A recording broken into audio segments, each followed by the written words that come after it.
1000万 MLB 翻訳選手チャンネルへようこそ。ドジャースのスプリングトレーニング、山本由伸投手が2回3分の1を投げ54球を投じました。開幕投手に指名された山本選手は高めストレートのコントロールを意識した練習を行っています。今回は現地の解説者たちがどこに注目しているのか、日本人メジャーリーガーに関する現地放送局の様子を翻訳してお届けします。お見逃しのないよう今のうちにチャンネル登録をお願いします。Our Sportsnet LA studio joined today by Jerry Hairston Jr. Second win of the spring for the Dodgers. Our first post-game show where we get to talk about a win, but obviously wins and losses, Jerry, they don't matter. What's most important, we're another day closer to games that count. Absolutely. Listen, the winning is a good thing. It's not a necessity, but it is a good thing. It was fun to see the young guys really swing the bats, but the most important thing, get ready for the regular season. All right, and it was Yoshinobu Yamamoto making his second Cactus League start today. Went 2 1/3 innings through 54 pitches, and after his outing, he talked about it with Kirsten Watson. Just to be able to get out there, get into the third inning, or excuse me, the fourth inning. How are you feeling just kind of in regard to the stuff, how it played today? 今日3回投げたんですけども、全体的にどういう感じでしたか？初回はいい力感で入れましたし、2回3回とちょっと失点はしましたけど、いろんなことを試せたり、いいところはたくさんありました。Yeah, because getting into the game, because I think I was feeling pretty good, because I was not overthrowing, and then I felt good, and then after that I gave up a couple runs. But I was also trying to kind of experimenting a couple things. Yeah. What's really been the focus right now that you're kind of trying to dive into? 今現時点でこういうことトライして見たかったこととかっていうのはあるんですかね。高さだったりコースだったり、そういったところを今日は意識して登板しました。I was playing with that location, elevation, I mean height in the zone, out of the zone, and I was playing with those things. Why were you doing that? What led to that? そういうことを試してたっていうのはどういう理由からでしょうか？しっかり実践の感覚を、より良くしていくため前回そこまで厳しく狙ってなかったこともあって、ちょっと高くいくのが多かったので、そういったところをしっかり感覚を良くするためにより意識して投げました。So, the main reason doing that was that how to say it, sharpening my feeling for the game, and then last time I was not doing it, so that's why I did today. A year ago at this time, you were working on your delivery and your hands, not to tip pitches. How comfortable do you feel now, having dealt with that already? 去年と比べたってことだと思うんですけども、現時点でその癖とかがもう全く見えないようになってるんですけども、そこに関してはもう十分対策して楽に投げられてるっていうことでしょうか。癖に関しては見えないということなんですけど、分かりません。はい。I'm not sure about that. Have you used spring games as an opportunity to experiment much in the past, or is this something where now that you've been in the major leagues for a year, you're a little more comfortable using the time? You mean when? Like before last year, did you do it? 去年も似たような感じでいろんなことを試してた。で今年はまた全然去年とは違ったまた新しいことを試してるっていうことでしょうか。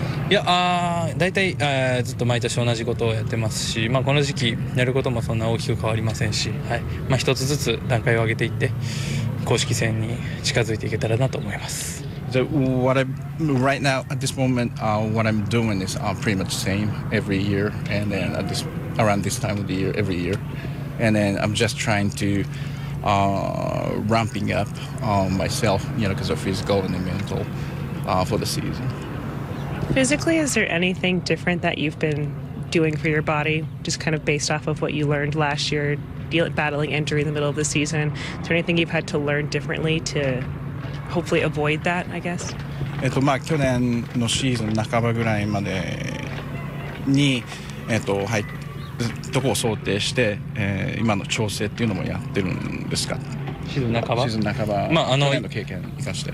1年通して、もちろん投げるのが目標といいますかその最低条件だと思うので、もちろんこの時期は1年通して投げるための準備をしますし、また開幕からより良い状態で入れるような準備をしてます。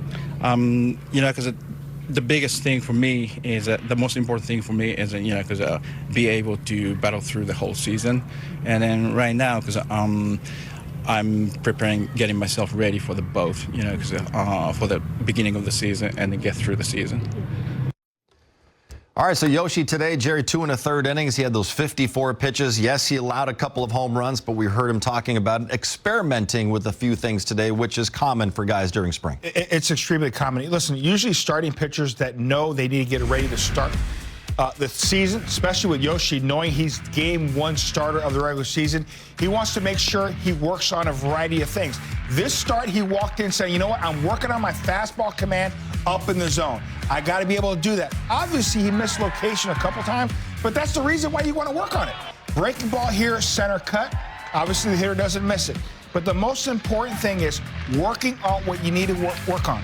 Josh Beckett, I played with him my last couple seasons with the Dodgers. He would go through spring training. One start, I'm working on fastball command. The next start, breaking ball. All I'm really throwing is breaking ball, making sure I'd land it in the strike zone early and make sure I'd land it out of the strike zone with 2 strikes. So pitchers know what they need to get ready for a season. I don't care about the results. It's all about getting ready for his opening day start. And that's what's most important because he's only going to have 2 more starts in Cactus League before he gets the ball in Japan for game 1 of 162. Right now, let's go back to Arizona. The skipper, Dave Roberts, with Kirsten. Dave, ahead of this game, you said for Yoshinobu Yamamoto, the plan was for him to hopefully get through 3 innings. He got into that 3rd. What did you see from him today? I thought he was good. I think that there was a fastball that leaked back for a homer. Then he threw a split that really didn't do anything, gave up a homer. But I thought he got his work in and he was fine. Tony Gonsolin, he was efficient. It felt like he was excellent. How would you describe his performance on the mound? Really quality work, very efficient, as you said, and the strike throwing is good. Delivery looks good, and it looks like he could have went out there for a couple more. So very good outing for Tony. And on the offensive side, just what did you see from the quality of at-bats today? I think really good. I thought Miggy took some good at-bats. I thought Muncy got on base 3 times. Good at-bats. It was good to see CT square up a couple baseballs. And the guy that's kind of been the player of the camp so far, David Bodie, he's continuing to just take good at-bats. When you think about just opportunity, obviously so much talent with this organization. When you see guys like David Bodie and how he's come to this camp impressing, has the ability to play different positions, how valuable is that for a player like him? It's good. I mean, he has an opportunity to kind of show out and impress some people, and we're giving him opportunities. And I just like him because he's a heady baseball player. He's got some major league service. He understands how to play the game, and he plays with a lot of energy. You can put him anywhere around the diamond, which is helpful too. Awesome. Thanks so much, Dave, and congrats on this win. All right. Year 1 of Yoshinobu Yamamoto's 12-year deal is in the books. 7 wins in the regular season, an ERA of 3, 2 wins in October, and of course, a World Series championship. Recently at Camelback Ranch, with an assist from his translator hero, I got connected with Yoshinobu. Yoshinobu, boy, what a first season for you. How would you describe the 2024 rookie season for you? すごくいい経験も、苦しい経験もどちらもたくさんした、シーズンで、最後はワールドチャンピオン、ポストシーズンも経験できて、でワールドシリーズも投げさせてもらって、本当に特別な1年でした。Looking back to your first year here in the major leagues, what would you say was the biggest adjustment you had to make? 本当にこれっていうのはないんですけど、なんかやっぱりこう身の回りのことが少しずつ違って、プレーの面でも少しずつ日本でプレーするとは違うことがあったんで、なんかそれが後から振り返るとやっぱりすごい慣れてなかったなというか、違和感が感じてたんだなっていうのは後から振り返ると思いました。You have a new teammate this year in Roki Sasaki. What can you tell us about Roki as a person, as a pitcher, and how you think he will adjust to Major League Baseball? So, because at a personal level, he has the most sensitive sense of smell. Really? Yeah. And then as a teammate, I'm very happy to be able to, play with him, through the season. And then that's great for everybody too. How much fun was it to watch Shohei Ohtani do what he was able to do last year as a hitter? Obviously, we're going to get a chance to see him pitch this year, but I imagine part of you is also a fan just watching him perform the way he did last year. やっぱり近くで見れたっていうのはすごく、選手としていい経験になりましたし、本当にこう、もちろんすごいのは分かってましたけど、毎日毎日なんていうんだろうな、本当にこう毎日衝撃を受けるようなプレーをこう更新されていくというか、昨日もすごいと感じたけど今日もっとすごいのまた 見れたみたいな、そのチームメイトで毎日一緒にプレーして、何ワクワクする選手は本当に特別かなと思いました。 What is it going to mean to you to go home to Japan and start the first game on opening day in your home country, probably against Shota Imanaga as well, and what that will mean to you? 久しぶりに日本の球場でまた日本のファンの皆さんの前でプレーできるのがすごく嬉しく思いますし、相手投手ももしかしたら、今永さんになるかもという、情報がありますけど、もしそうなったら、とにかく負けないように全力で頑張りたいと思います。 Obviously, last year we saw a lot of decoy, Shohei's dog. Now we hear Roki has a dog, and he's got his dog on his socks. And we hear Yoshinobu now has a dog. And I think your dog was here playing with decoy the other day. What can you tell us about your dog? What kind of dog is it? Boy, girl? What's his or her name? And is your dog getting along with decoy? もともと動物がすごく好きで、僕の母が動物病院に勤めてたので、その影響で、子供の頃から動物が好きで、去年の夏頃に母がロサンゼルスに来てる時に、オフリハビリ中だったのかな、リハビリ期間中で、午後時間があったので、母がそのシェルターを見に行ってみたいと、アメリカのシェルターを見に行ってみたいということで、そういう話をしてて、でシェルターに行って、すごいこう、気になる犬がいて、それが出会いで、飼うことになりました。 So he gets along with decoy? My dog loves decoy, but I'm not sure how decoy feels about him. ずっとディコイが逃げて、僕の犬がこう追っかけて。So my dog decoy, because he runs around, and my dog chases him around. That's great. Yoshinobu, thank you so much. Thank you. Appreciate you. Thank you. Jared, we had Tony Gonsolin on with us at Dodger Fest. He was emphatic that he was going to be in that Dodgers starting rotation to begin the year. And so far this spring, he's done nothing to make us believe that he will not be a part of that starting rotation. Yeah, he's locked in. I love his attitude, love his makeup, and understand, yes, I am fighting for that fifth starter role, but he's extremely confident. And I love that he's been extremely efficient. He has been extremely sharp with his pitch as well. It's a fastball away, the command of the split, that certainly is a field pitch. Also the breaking ball as well. So love that Tony Gonsolin is going out there doing what he needs to do to secure the fifth starter spot.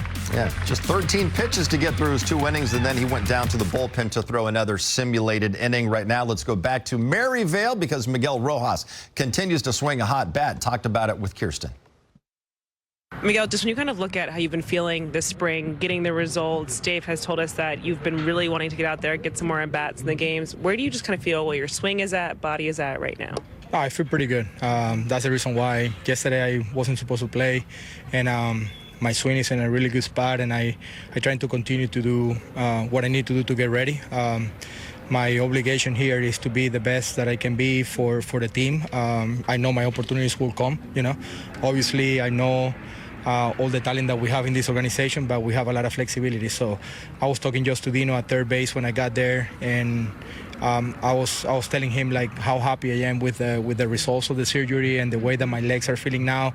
I think this is the best time, the first time in 3 years that I feel this way, and I'm really happy. So I'm pretty sure I'm gonna turn it down a little bit as soon as the spring continue to go on, but I'm ready to go. Defensively, obviously, we saw you at first base, and of course, that was a lot of that was due to wanting to get some more at-bats, but How are you just managing whether it's reps at second, obviously short, I don't feel like you maybe don't need as many reps there, but just kind of managing second, third base to kind of feel the most comfortable for you? Yeah, I continue to see myself as a shortstop every single day. I'm coming to the ballpark thinking that, I'm a shortstop first, and then every time I play other position, I'm just going to be an extension of a shortstop there. So I know I'm going to get a lot of reps in different positions. Yesterday was a little bit of first. I've been playing third. I know it's going to get my chance to play a little bit second base. And you know how it is. You never know how it's going to play out.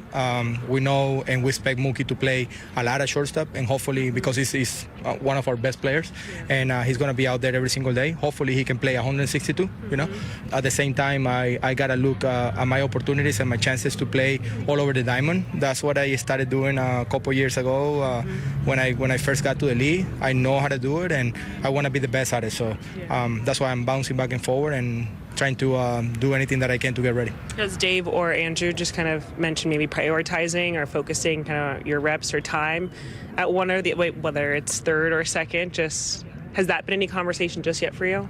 I think it's a conversation that it doesn't need to be had, because I'm pretty good understanding, where we are. I'm gonna be ready, and then at the end of the day, I need to be ready to play shortstop. That's the toughest part in the infield. We never know what's gonna happen. The 2 years prior to this one, I got acquired by the team just to be a utility guy, and I've been playing 100 games at short. So you never know what's going to happen, and I need to be ready to play shortstop. I just going to emphasize of being ready to play in that position, because everything else will just fall in place if I'm ready to play short.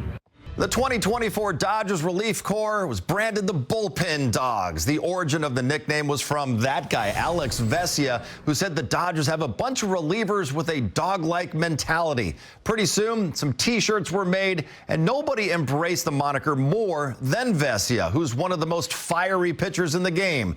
At Camelback Ranch, I got connected with the Dodgers' energetic reliever. Alex Vesia, now a World Series champion. I know that's got to sound awfully good to you, but 2024 on a personal, professional level, probably the best year that you've ever had. You're a World Series champion. Could have made an argument. Dave Roberts trying to make an argument for you to be an all-star last year as well. How would you assess 2024 overall? Yeah, 2024, I got 2 rings. So started off getting married. That was great. And then ended the year with a World Series ring. So 2024, really good year, a lot of fun, but start to finish, it's a grind, and it's all worth it in the end. Having Walker throw the last pitch and us jumping over the railing and stuff, and I'll never forget that. You're always a guy that you come into the game, you're revved up, and everyone loves to watch you pitch with fire, and that's a regular season game. Then we see you pitching in October and in Game 2 of the World Series with the bases loaded. What are those moments like for you? Adrenaline is through the roof. That's kind of always been my thing, whether it's from riding a dirt bike when I was younger or driving fast cars. The adrenaline, the heartbeat, that blood pumping through my veins, I live for that. So, in those moments, I think it makes me just perform at the highest level, and I love it. I feed for that. It's like throwing a bullpen, nobody in the stands. That's not fun for me, right? Yes, you have to do it, and there are certain things, but in the moment, bases loaded, right? Give me the ball. That's what I want. So, those moments they hold right here for sure. It's so cool to see how the fans have really taken a liking to you, whether it's out in the community or you're here at Camelback Ranch or you're at the stadium. Dodger fans love Alex Vesia, and especially now as a World Series champion. What is it like for you, just the way that this entire community and this fan base has embraced you the way they have? Yeah, and that's right from the beginning. Being in the bullpen, we kind of have some time to sit and relax as the starter kind of does their thing. So I'm always looking in the stands and just having a good time. I've actually met quite a few people that they'll come around and call my name, and we have that small connection. But for myself, I always try to put myself in their shoes. That I'm always going to be a big fan of baseball, and I kind of want to just make sure it's I'm just a regular person, just like everybody else, right? Just my job is a little bit different, and that like I like hearing people's stories and like where they first became a Dodger fan, or just the love of baseball, or like just some kids it's like talking like pitch grips and like mechanics and stuff like that, or like mentality. Like I would have loved to have been talked to by a big leaguer when I was younger. I thought that would have been the coolest thing in the world. So for me to kind of give that back is, I think that's where that kind of small liking starts, and then as it grows more and more, it does get bigger, and it's always fun to talk with fans and just pick their brains. There was one kid I was throwing a bullpen today, and I'm like walking out, and he was like, "Hey, I heard you don't like tomatoes," and I just like kind of looked at him like, "Yep, that's me," because I mean people. Whether it's like my wife with like the TikTok stuff, or interviews, or in the community, people have gotten to know me more and more, and it's like I think that's really cool. I think that's a side of me that like I like and I want to keep evolving. I think a lot of people like to look at a team and spot an identity in the bullpen. When you said we're just a bunch of dogs, and I thought that's actually a really fitting moniker for you guys out there, because it seems like that's the mentality you all have when you come into the game. Yep. So that was said a little while, but then Bazooka, Bruce Gratterall, he took it to the next level, for sure. He was the one that had the bark and really like kind of led that charge. But yeah, that mentality of going after and getting your inning every single night, like that is that kind of dog mentality that you have to have, man. It's hitters are trying to take food and money off your plate, man, and that's like kind of where it all stems from. And the bullpen is super special, and last year they now know, but moving forward they're gonna keep hearing from us, man. We have a really good bullpen, and I'm looking forward to what special things that we get to do this year. I think some of the questions a lot of the guys who were on the team last year are getting this spring is, do you still have that hunger to do it again? Obviously, the new players you brought in, they're hungry to win a championship. But I've been struck by how many guys who were on the 2024 team feel like, yeah, I'm even hungrier to win it again. Yeah, and that's the message from those signings, right? Like, it's not just a one and done type mentality. And I think, moving forward, like when I saw all the different signings, it was like, all right, we're going for it again, right? And it is motivating. And like, a lot of people asked me, was like, did you take a lot of time off, or did you really celebrate it? And I'm like, yeah, it took my 5 or 6 days of like celebrating it, taking it all in, and then it was back to work, right? Because now it's the 2025 season that comes up, and yes, it is the past, right? Like the present day, we got to get going, and because it can speed up on you, and you don't want to be behind coming into this season.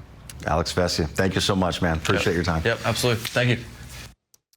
いかがでしたか。選手たちの開幕への真剣な準備と情熱が伝わってきました。特に印象的だったのは、結果だけを追い求めるのではなく、プロセスを大切にする姿勢です。そして昨年のチャンピオンチームの自信と新たな挑戦への飢えた気持ちは本当に素晴らしいですね。ファンとの絆を大切にする選手たちの人間味も感じられました。これからも現地の声をそのままお届けしていきますので、ぜひチャンネル登録と高評価をお願いします。次回の動画もどうぞお楽しみに。